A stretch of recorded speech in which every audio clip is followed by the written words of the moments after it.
మోకాల నొప్పులకు ఎటువంటి సర్జరీ లేకుండా ఎపియాన్ పెయిన్ క్లినిక్ అందిస్తున్న అత్యాధునిక చికిత్స. నా పేరు డాక్టర్ సిఎల్ వెంకట్రావు. నా సెల్ నంబరు, వాట్సాప్ నంబరు 9848055806 9848055806. ఈ మధ్య కాలంలో కాలేయానికి, లివర్కి కొంత సమస్య, వింతైన సమస్య ఎదురవుతూ ఉంది. అందరికీ తెలిసిన విషయం, మద్యపానము, కళ్ళు, సారా, బీరు, బ్రాందీ, విస్కీ, అది స్వదేశమైన విదేశమైన మద్యము సేవించే వారికి కాలేయములో కొవ్వు చేరటం అనేది సహజమే, అందరికీ తెలిసిందే. డాక్టర్లకు తెలుసు, ప్రజలకు కూడా తెలుసు. కానీ వింత విశేషం ఏంటంటే, మద్యము సేవించని వారికి కూడా కాలేయంలో కొవ్వు చేరటము, దాన్ని వైద్య పరిభాషలో ఫ్యాటీ లివర్ అంటారు. సాధారణంగా కడుపు నొప్పి ఉన్నదంటే ఈ రోజుల్లో ఎవరికి ఏ రకమైన కడుపు నొప్పి వచ్చినా పొట్టకి అల్ట్రాసౌండ్ స్కానింగ్ పరీక్ష తప్పనిసరి. సరే, పొట్టలో నొప్పి వచ్చిందని తీసుకుంటే అన్నీ నార్మల్గానే ఉన్నాయి, కానీ కాలేయంలో కొవ్వు చేరింది, ఫ్యాటీ లివర్ ఉన్నది అని రిపోర్ట్ ఇస్తారు రేడియాలజిస్ట్. దానికి 4 దశలు ఉన్నాయి. Fatty liver grade 1, grade 2, grade 3, grade 4. ఈ 4 గ్రేడ్లు ఈ రిపోర్టు చదవగానే రోగులు ఒక్కసారి షాకు గురవుతారు. అమ్మా, ఇదేంటి, నా కాలేయంలో కొవ్వు చేరటం ఏంటి, ఇది ఏ రకంగా నన్ను కొంప ముంచుతుందో అని భయపడుతూ ఉంటారు. ఈ ఫ్యాటీ లివరు 1వ దశ, 2వ దశ, గ్రేడ్ 1, గ్రేడ్ 2 ఉన్న వాళ్ళకి ఎటువంటి లక్షణాలు ఉండవు. అది మళ్ళీ పూర్తిగా కాలేయంలో కొవ్వుని కరిగించి సాధారణ స్థితికి వచ్చే అవకాశం ఉంది. ఈ 3, 4 గ్రేడ్లు ఉన్నవారు కొన్ని లక్షణాలు ఉంటాయి, మళ్ళీ పూర్తిగా సాధారణ స్థితికి వచ్చే అవకాశము లేదు. అది క్రమేణా కాలేయం గట్టిపడుతుంది. గట్టిపడిన తర్వాత కాలేయంపై బుడిపలు వచ్చి సిర్రోసిస్ అనే వ్యాధికి దారితీస్తుంది. సిర్రోసిస్ వస్తే ముఖం ఉబ్బటం, కాళ్ళు ఉబ్బటం, పొట్టలో నీరు జారటం, బొడ్డు ముందుకు పొడుచుకురావటం, అన్నవాహికలో అక్కడుండే సెరలు పొంగి కొన్ని సందర్భాల్లో రక్తపు వాంతులు అవటం, ఈ అన్నవాహికలో సెరలు పగలటం వల్ల మలము నల్లగా రోడ్డు మీద ఉండే తారులా కూడా వచ్చే అవకాశం ఉంది. ఇక మగవారికి మగతనం పూర్తిగా నశించిపోతుంది, వృషణాలు కుచించుకుపోతాయి, మగ హార్మోన్లు ఉత్పత్తి తగ్గిపోతుంది, సంసార జీవితానికి, దాంపత్య జీవితానికి పనికి రాకుండా పోతారు. రొమ్ములు సైజు పెరిగి స్త్రీలకు ఉండవలసినంత సైజు వస్తాయి. అది ఆఖరి దశ. ఈ గ్రేడ్ 4 అయిన తర్వాత ఇలా వస్తుంటుంది. కాలేయం ఏ మేరకు గట్టిపడింది అని తెలుసుకోవటానికి ఫైబ్రో స్కాన్ అని, ఎలాస్టోగ్రఫీ అనే ప్రత్యేక పరీక్షలు అందుబాటులో ఉన్నాయి. అసలు కాలేయము మనకి పొట్టలో పైభాగాన కుడి పక్కన ఉంటుంది. దాని బరువు సాధారణంగా 1200 గ్రాముల నుంచి 1500 గ్రాముల వరకు ఉంటుంది. ఇది మనకు కాలేయంలో కొవ్వు 10% కంటే ఎక్కువ ఉన్నప్పుడే ఫ్యాటీ లివర్గా పరిగణిస్తారు. ఈ ఫ్యాటీ లివర్ ఉన్న ప్రతి ఒక్కరూ కూడా ఎల్ఎఫ్టి, లివర్ ఫంక్షన్ టెస్ట్ అనే టెస్ట్ చేయించుకోవాలి. అసలు కాలేయం పని ఏంటి, మనకు దేవుడు ఎందుకు సృష్టించాడు? కాలేయము పైత్యరసాన్ని ఉత్పత్తి చేస్తుంది. ఈ పైత్యరసము మనము తీసుకున్న కొవ్వు పదార్థాల జీర్ణానికి సహకరిస్తుంది. అంతేకాకుండా కాలేయము రక్తంలో ఉన్న విష పదార్థాలను, మలినాలను, అట్లాగే ఏదైనా సూక్ష్మ క్రిముల నుంచి విడుదలైన టాక్సిన్స్ అనే విష పదార్థాలను నిర్వీర్యం చేయడానికి ఉపయోగపడుతుంది. కాలేయము కొంత గ్లూకోజును కూడా నిల్వ చేసే గుణం ఉంటుంది. ఆ గ్లూకోజ్ నిల్వ చేసి అత్యవసర పరిస్థితుల్లో ఉపవాసము చేసినప్పుడు, లేదు ఉద్యోగ సంఘాల నాయకులు, రాజకీయ నాయకులు సమస్యల సాధన కొరకు నిరాహార దీక్ష చేసినప్పుడు కాలేయములో ఉండే ఆ గ్లూకోజ్ విడుదలవుతుంది. మనం అవసరానికి మించి అన్నం కానీ, గోధుమలు కానీ వాటిని ఎక్కువగా తిన్నప్పుడు మనం తినేది ఎక్కువ, చేసే పని తక్కువ. అటువంటి సందర్భంలో కాలేయము మనం అధికంగా తిన్న అన్నము గోధుమల నుంచి అక్కడుండే పిండి పదార్థము కార్బోహైడ్రేట్ని కొవ్వుగా మార్చేస్తుంది. అంటే మీరు ఆశ్చర్యపడవలసిన విషయం ఏంటంటే, మీరు తినే తెల్లటి మల్లెపూ లాంటి అన్నం పళ్ళెం నిండా పెట్టుకుని తింటుంటారు. ఆ తిన్న అన్నం తిండి ఎక్కువ, పని తక్కువ. మన పెద్దలు చెప్తుండేవారు, వీడు తిండిపోతురా అనేవారు. వీడు పోతురాజులా తింటాడురా అంటారు. తిండి తినండి, అయితే పని చేసేవాళ్ళు తినాలి. మనం తినటం అంటే క్యాలరీలు వస్తాయి, మరి వాటిని ఖర్చు పెట్టాలి కదా. ఖర్చు పెట్టకపోతే అన్నములో ఉండే పిండి పదార్థము, గోధుమలలో ఉండే పిండి పదార్థము కాలేయము కొవ్వుగా మార్చేస్తుంది. ఈ పిండి పదార్థము కొవ్వుగా మారే ప్రక్రియ కేవలం కాలేయంలోనే కాక అది ఇతర భాగాల్లో పొట్టలో కొవ్వు చేరుతుంది. పొట్టలో కొవ్వు చేరితే మగవాళ్ళకి బాణ పొట్ట, కొండ పొట్ట వస్తుంది. పిరుదల్లో కొవ్వు చేరుతుంది. స్త్రీలకు ఎక్కువగా పిరుదల్లో, తొడల్లో ఎక్కువగా కొవ్వు చేరుతూ ఉంటుంది.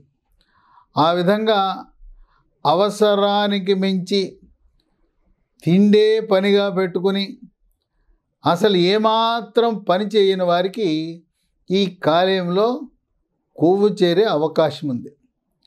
ఇదే కాకుండా కొంతమంది వాళ్ళు ఇష్టంగా రోస్ట్లు, ఫ్రైలు, ఇగురు కూరలు, వేపుడు కూరలు తింటుంటారు. ఆ కొవ్వు పదార్థం కూడా కాలేయంలో చేరుతుంది.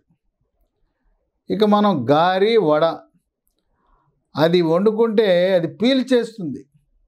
మినపప్పుతో చేసిన గారి నూనెని పీలుస్తుంది. చాలామందికి తెలియదు. మీరు గారి వండిన తర్వాత ఒక గారిని తీసుకుని గట్టిగా చేత్తో పెట్టి పిసకండి, నూనె చుక్కలు చుక్కలుగా పడుతుంది. అంత నూనె శరీరంలోకి వెళ్తే మరి ఎక్కడికి వెళ్తుంది? కాలేయంలోకి వెళ్తుంది. అక్కడ ఫ్యాటీ లివర్గా మారుతుంది. మెడ ముందు భాగాన సీతాకోక చిలుకాకారం నుండే థైరాయిడ్ గ్రంథి సరిగా పనిచేయనప్పుడు రక్తములో ట్రైగ్లిజరైడ్ అనే కొవ్వు శాతం పెరుగుతుంది. చెడు cholesterol, LDL cholesterol, bad cholesterol పరిమాణం కూడా పెరుగుతుంది.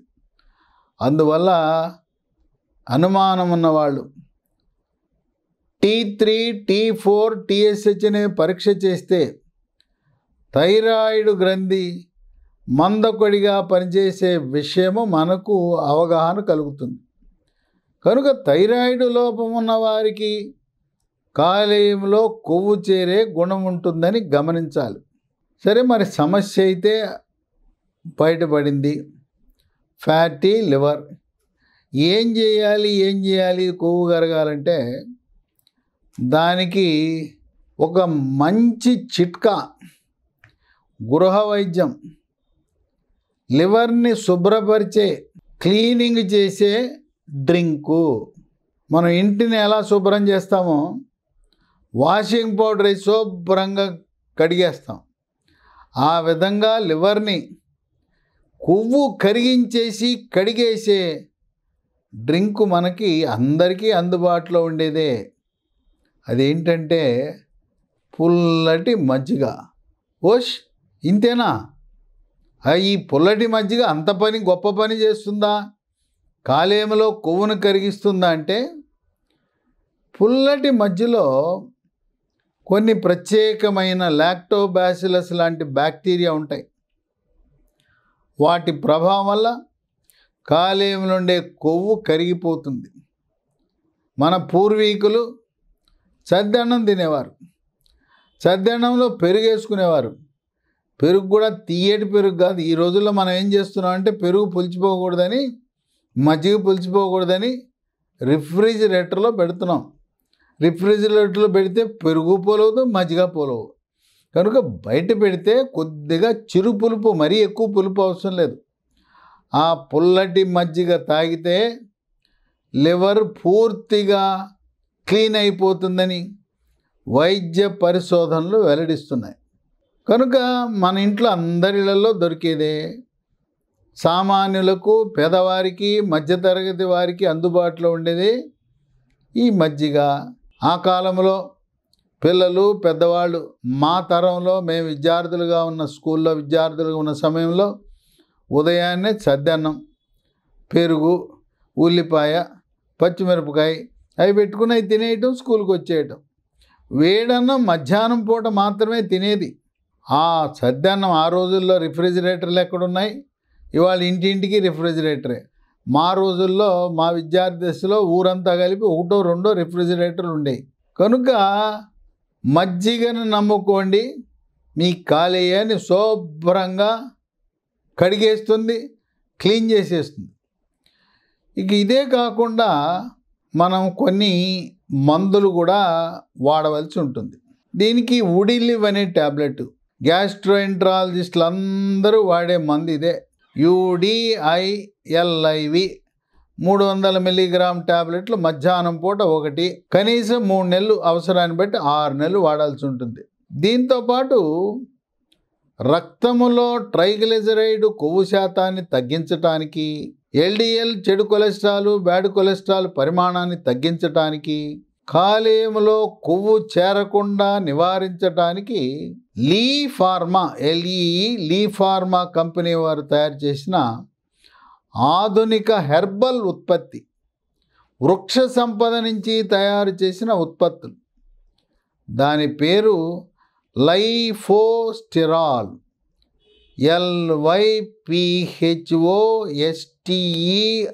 LYPHOSTEROL. లైఫోస్టెరాల్ ఉదయం టిఫిన్ తర్వాత ఒకటి, రాత్రి భోజనం తర్వాత కనీసం 3 నెలల పాటు వాడితే కాలేయంలో ఉన్న కొవ్వు మంచుగడ్డలా కరిగిపోవటం అనేది వాస్తవం. ఇదే కాకుండా మన వాళ్ళు దక్షిణ భారతదేశంలోనేమో బియ్యం, ఉత్తర భారతదేశంలోనే గోధుమలు ఎక్కువగా వాడుతుంటారు. ఈ వరి అన్నము, గోధుమల వినియోగం వల్ల కాలేయంలో కొవ్వు చేరే అవకాశం ఉంటుంది. మరి అంటారు, ఏం తినాలండి, అన్నం వద్దన్నా, గోధుమలు వద్దన్నా, మరి ఏం తినాలి అని చెప్పి కొంతమంది కోపంతో, అయ్యా డాక్టర్ గారు, గోధుమలు వద్దన్నా, వరి వద్దన్నా, ఏం తినాలి, గడ్డి తినాలా అని చెప్పి కోపపడుతుంటారు. వాళ్ళ కోపం వచ్చేస్తుంది. కాదు, చిరుధాన్యాలు తినాలి.